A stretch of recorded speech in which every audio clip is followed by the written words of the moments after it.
Boa noite a todos. Sejam todos muito bem-vindos aos nossos encontros do Recanto de Luz. Bem-vindos a mais uma exposição doutrinária de sábado.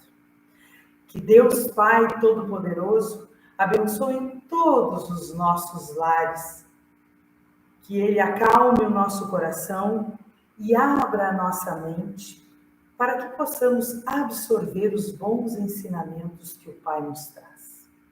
Que a luz de Jesus proteja cada membro da nossa família, cada doentado, cada necessitado, cada coração que tem algum anseio. E que ao final da nossa conversa, todos nós fiquemos calmos, brandos, serenos e repletos do amor do Cristo. Que assim seja. A nossa conversa de hoje é o capítulo 23 do Evangelho, a estranha moral. Vamos conversar sobre odiar os pais e abandonar pai e mãe. O Evangelho, neste capítulo, começa dizendo assim: aquele que ama a seu pai e a sua mãe mais do que a mim, não é digno, de mim não é digno. Aquele que ama seu filho ou sua filha mais do que a mim, de mim não é digno. Aquele que houver deixado pelo meu nome sua casa, ou seus irmãos ou suas irmãs, seu pai, sua mãe, sua mulher, ou seus filhos ou suas terras, receberá o cêntuplo de tudo. De tudo isso, e terá por herança a vida eterna. A moral é a regra de boa conduta que distingue o bem e o mal, e é fundamentada nas leis de Deus. Muitas palavras perderam o sentido com o passar dos anos, perderam o significado com o passar dos tempos. E Sócrates, filósofo, lá no passado já dizia: antes de começarmos uma discussão, deveríamos bem definir os termos a serem utilizados, pois esse processo evitaria os costumeiros ruídos da comunicação. E naquela época, em latim, grego, hebreu, odiar não era odiar na maneira que nós conhecemos agora. Queria amar tanto quanto, igual ao outro.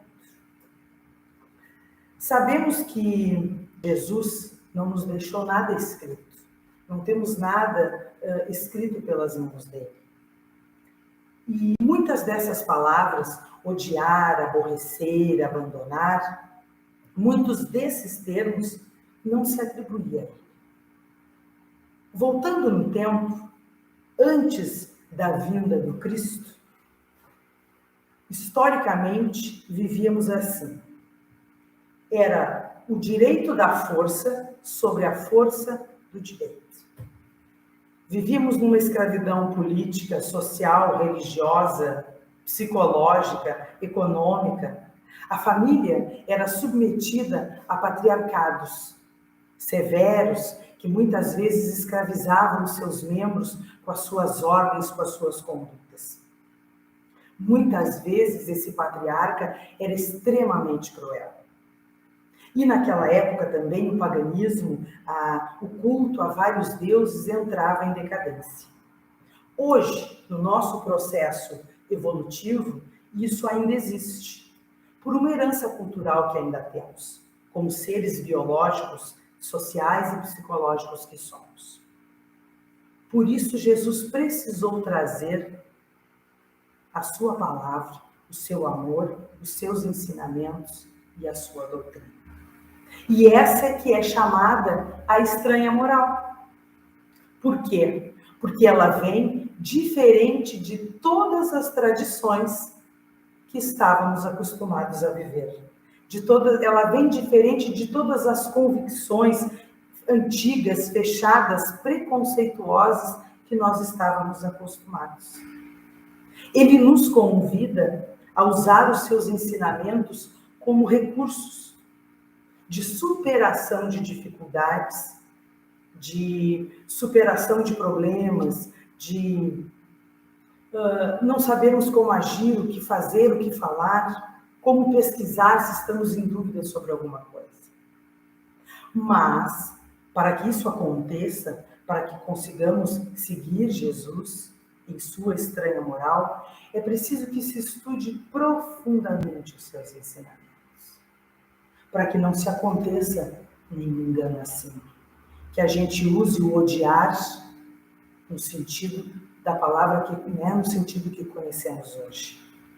Jesus nos convida a uma terapia de renovação espiritual. Jesus prega, sempre pregou, o amor até entre os inimigos, até entre aquelas pessoas que faziam mal. Nunca ele desejou, nunca ele pregou que se fizesse o mal de volta. Seria, então, um contrassenso acreditar que ele falasse em odiar, em aborrecer, em abandonar, em ignorar alguém ou a família. Jesus quis dizer que as famílias tinham suas crenças, seus costumes, suas tradições rigorosas, fechadas, muitas vezes preconceituosas, e desviar disso em busca de uma fé raciocinada seria um escândalo. Seria motivo de humilhação, de aborrecimento para famílias tão tradicionais, com um patriarca que cuidava de tudo, aonde se ia, o que se comia, o tipo de vestimenta, como se vivia. Logo, aquele que não se sujeitasse a abandonar essas tradições, poderia seguir Jesus. Não poderia seguir Jesus, perdão. Como seguir Jesus se mantendo naquele patriarcado? Era preciso que se abandonasse aqueles conceitos, aqueles preceitos, aquelas visões fechadas para raciocinar com Jesus, para ouvir a sua doutrina de amor, de compreensão, de bem-querer, de bem-estar. Naquela época era visto que Jesus pregava uma renovação considerada revolucionária. E ser revolucionário não era bem visto aos olhos da maioria do povo. Para que pudéssemos seguir Jesus, era preciso que se adaptasse, que nos adaptássemos àquela renovação. Era preciso abandonar muitas vezes as nossas próprias convicções, não criadas por nós, contrariando assim, mais uma vez, a família. Jesus pedia e pregava que não ficássemos presos a esses erros e esses preconceitos só para conservarmos a crença dos pais, os costumes dos pais, ou dos filhos, ou dos outros, dos que tinham mais, que muitas vezes seguiam naquela época as famílias que eram mais vistosas, as famílias mais tradicionais, com sobrenomes. Historicamente, a gente sabe que se seguia aquela maneira de viver. E Jesus pedia que não ficássemos presos a isso. Ele evidenciava que tivéssemos a liberdade de pensar,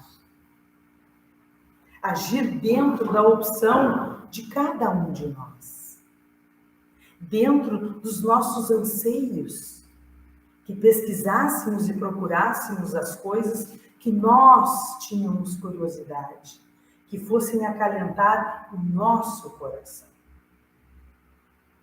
Jamais Jesus quis criar alguma rivalidade ou pedir que abandonássemos as nossas obrigações com a família.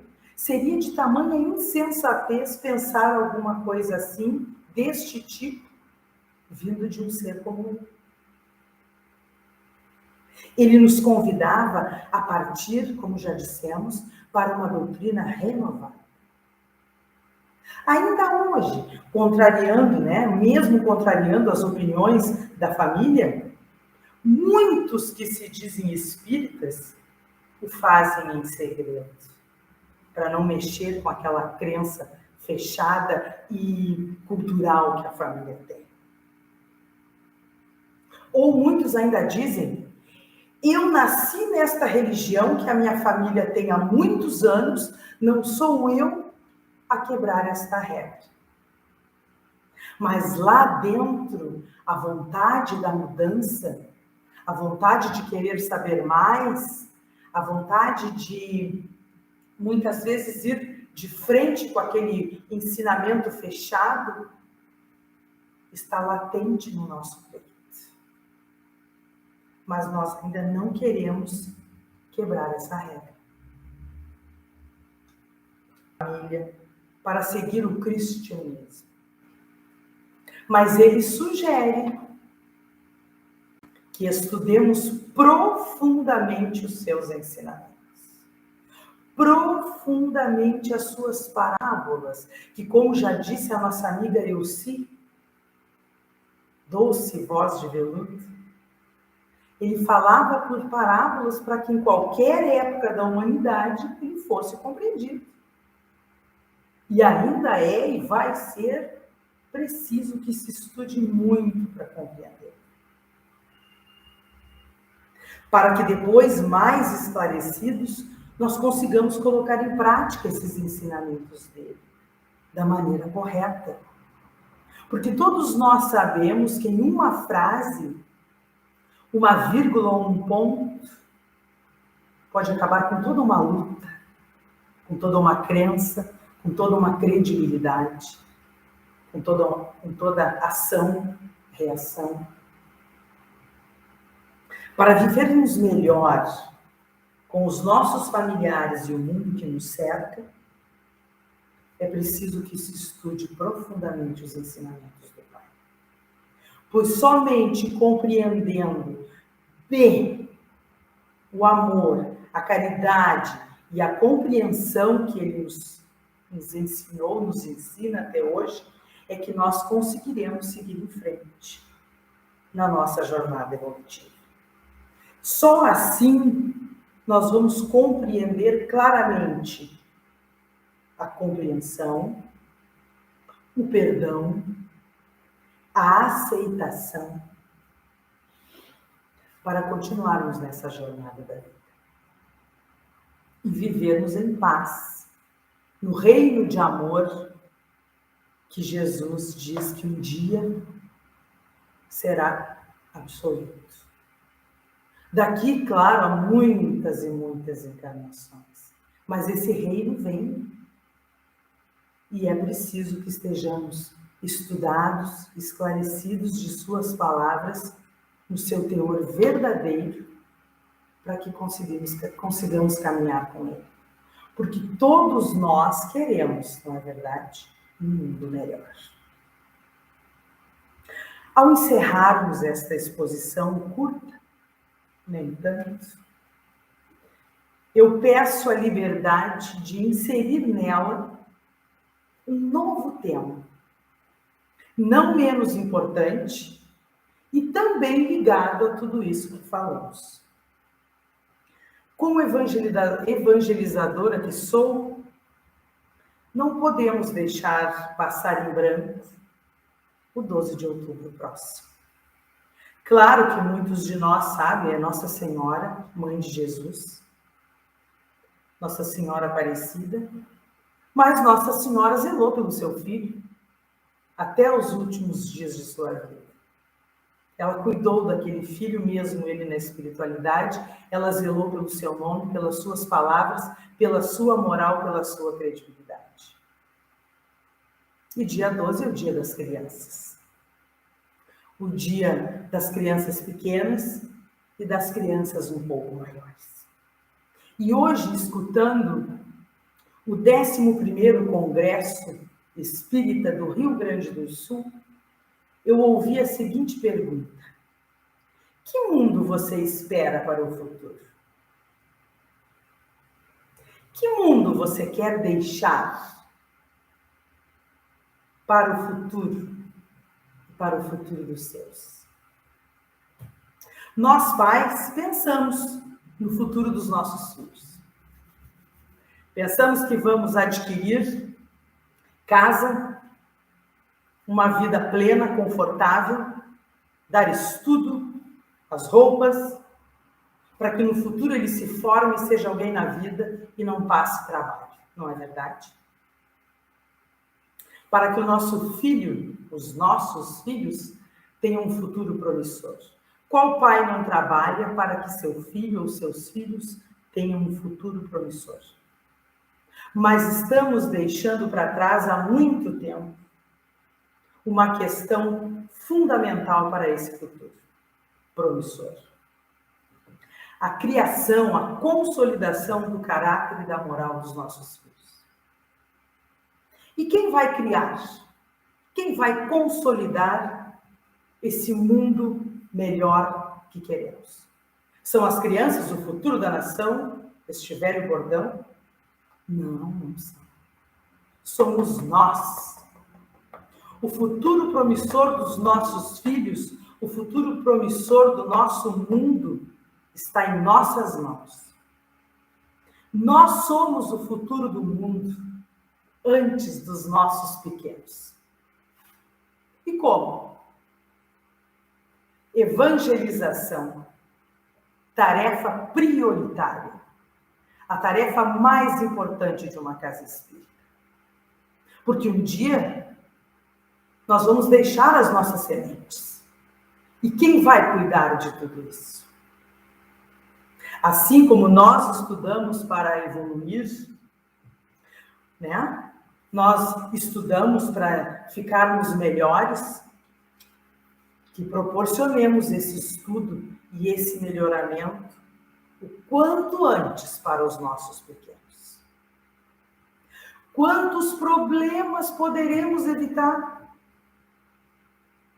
Quantas coisas poderemos auxiliar no crescimento da moral e do caráter desses pequenos e médios? Quantos desvios de caminho nós podemos evitar se eles se evangelizarem desde cedo como nós? Muitos de nós, óbvio, começou tarde pela dor. A maioria pela dor. E por que os pequenos ficam para depois? É para quando ficarem grandes e começarem tarde, como nós? Evangelização. Tarefa prioritária. Nós, este ano, parados, através das redes sociais, do WhatsApp, mantivemos contato com o nosso grupo de evangelizandos. Pequeno, porque a época, o estado de espírito era outro, mas nós conseguimos manter o vínculo amoroso com os nossos pequenos e com os nossos jovens. Conseguimos, era importante que mantivéssemos o contato para não perdê-los. E estamos aqui firmes, preparando um novo e grande retorno. Somos um time grande, um time amoroso, um time dedicado, que se encontra todas as sextas-feiras para formações, com o apoio completo da casa, seus dirigentes e trabalhadores. Temos uma grande força-tarefa em prol deste futuro do mundo, das nossas sementes. Nós não temos uma data prevista para voltar, mas fica aqui o nosso recado. Mantenham-se informados sobre a evangelização. Acordem para a estranha moral do Cristo. Saiam das convicções fechadas de que depois os jovens e os pequenos descobrem a casa espírita por curiosidade. Entreguem-se à estranha moral do Cristo e coloquem os seus pequenos e os seus jovens a par do amor de Jesus, a par do amor da espiritualidade. Os convidem a participar juntos com vocês dos evangelhos. E quando a casa voltar, Traga-os consigo, por favor. As nossas boas-vindas estão no forno, quentinhas, preparadas com todo o amor de Jesus. Mantenham contato conosco, com os trabalhadores da casa, com algum conhecido que você sabe que frequenta o recanto. Nos ataque na rua, se for preciso. Mas entregue-se à estranha moral do Cristo. Venha participar com os seus pequenos e os seus jovens para esta terapia espiritual. Vai que a gente ainda não viu com outros olhos que a nossa juventude e a nossa infância também está doente com isso tudo que aconteceu. Não somos só nós os estressados, desgastados. Eles também estão. E a evangelização do recanto estará aqui esperando, de braços abertos. Todo o nosso time, com muito amor. Que tenham todos uma linda e abençoada noite com o amor de Cristo. E até uma próxima vez.